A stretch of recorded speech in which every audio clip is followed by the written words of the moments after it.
Good morning students. आज हम लोग डिस्कस करेंगे elasticity of demand. Last videos में आप लोगों को demand, various factors of demand, demand schedule में मार्केट और इंडिविजुअल डिमांड आप लोगों के साथ डिस्कस की गई। इसके बाद मैंने आप लोगों को exceptions, shift and demand curve, इन सारी चीजों को एक्सप्लेन किया था। डिमांड या लॉ ऑफ डिमांड एक ऐसा प्रिंसिपल है, एक ऐसा लॉ है जो एक्सप्लेन करता है प्राइस में चेंजेस होने पर डिमांड में कितना चेंज हुआ। It means it is a qualitative statement which explain the relation between demand and price. It means when price changed then demand will be changed. यहां पर elasticity of demand explain करता है कि price में कितना percentage changes होने पर demand में कितना परसेंटेज चेंजेस हुआ। ये क्वालिटेटिव स्टेटमेंट है लॉ ऑफ डिमांड, और elasticity of demand quantitative statement माना जाएगा। What is the mean by elastic? Elastic किसी चीज में चेंज होने की कैपेबिलिटी को शो करता है।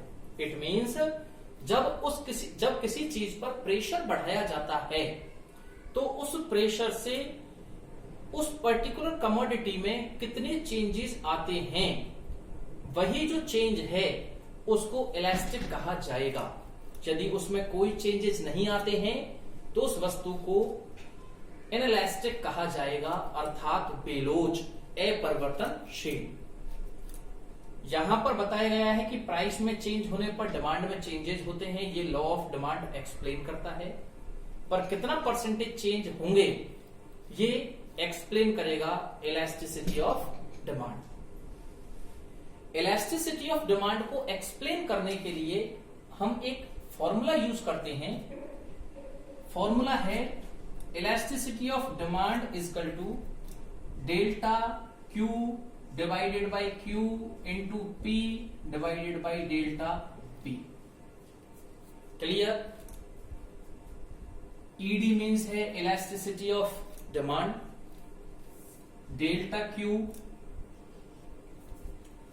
बराबर होता है Q1 माइनस Q0। ये जो डेल्टा टर्म है ये ग्रीक सिंबल है। कौन सा सिंबल है? ग्रीक सिंबल है जो एक्सप्लेन करता है चेंजेस को। किसको एक्सप्लेन करता है? चेंजेस को।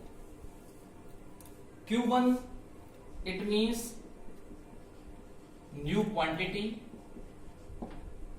Q0 it means old quantity. Clear? इसी तरीके से डेल्टा P एक्सप्लेन करता है P1 माइनस P0 को। P1 means new price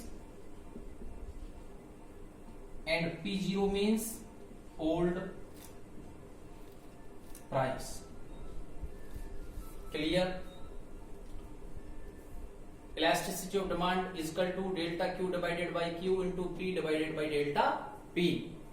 delta Q equal to Q1 minus Q0, Q1 new quantity demanded and Q0 old quantity demanded. Delta P equal to P1 minus P0, P1 equal to new price and P0 equal to old price. एक example देखें इसका छोटा सा। माना कि Apple की price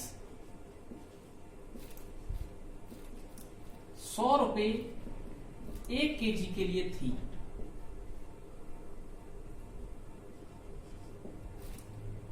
price change हुई, 120 रुपए के 1 केजी हो गए। माना कि कस्टमर जब 100 रुपए के 1 किलो थे तब 5 केजी सेब मांगता था, डिमांड करता था या खरीदता था। जैसे ही प्राइस बढ़ी, according to law of demand, उसकी क्वांटिटी डिमांडेड घटेगी, अर्थात हो सकता है कि वो 3 केजी सेब खरीदना स्टार्ट कर दिया हो उसने। क्लियर? लॉ ऑफ डिमांड काम कर रहा है। प्राइस बढ़ने पर डिमांड कम हो गई, प्राइस के बढ़ने पर डिमांड कम हो गई। क्लियर? समझ में आ गया? अब अगर हम इसमें देखें,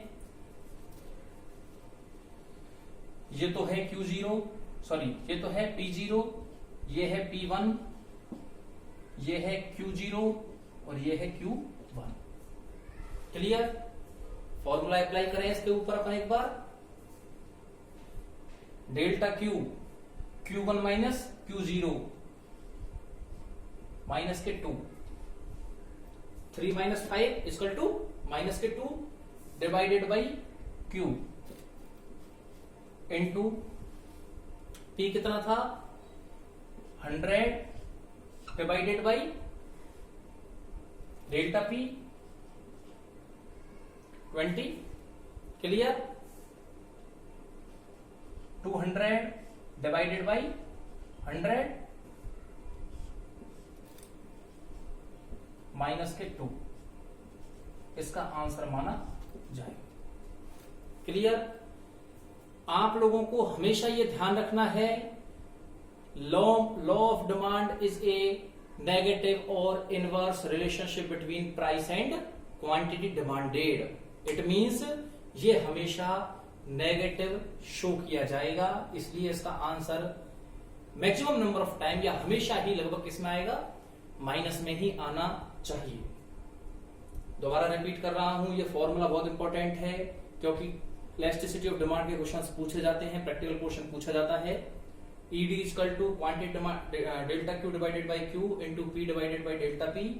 डेल्टा Q कैलकुलेट करने के लिए Q1 minus Q0, Q1 new quantity, Q0 old quantity है, delta P divided by P, delta P है P1 minus P0, P1 new price है और P0 है ओल्ड प्राइस। क्लियर? ये यहां पर क्वेश्चन दिया है, इसका एक एग्जांपल।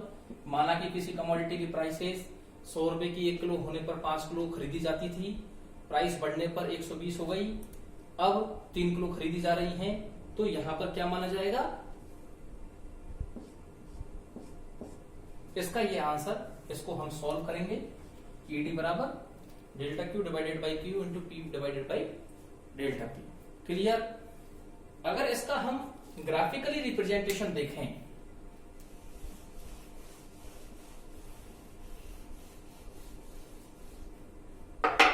तो ग्राफिकली रिप्रेजेंटेशन है,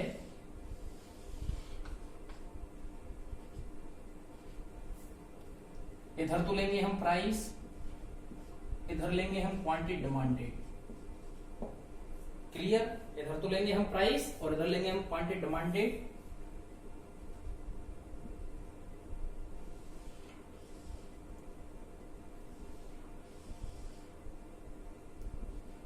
P0, P1, Q1 and Q0।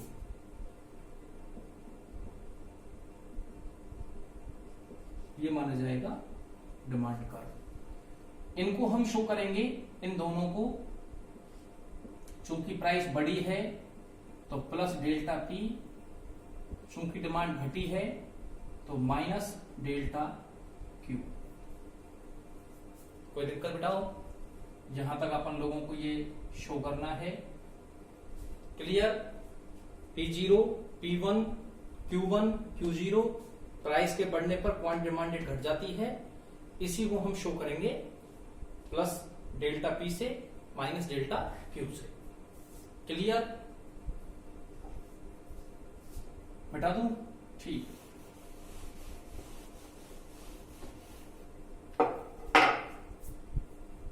Various writers ने इलास्टिसिटी ऑफ डिमांड की 5 कैटेगरीज को एक्सप्लेन किया है। Degrees of elasticity of demand. इसको हम टाइप्स भी कह सकते हैं, types of elasticity of demand.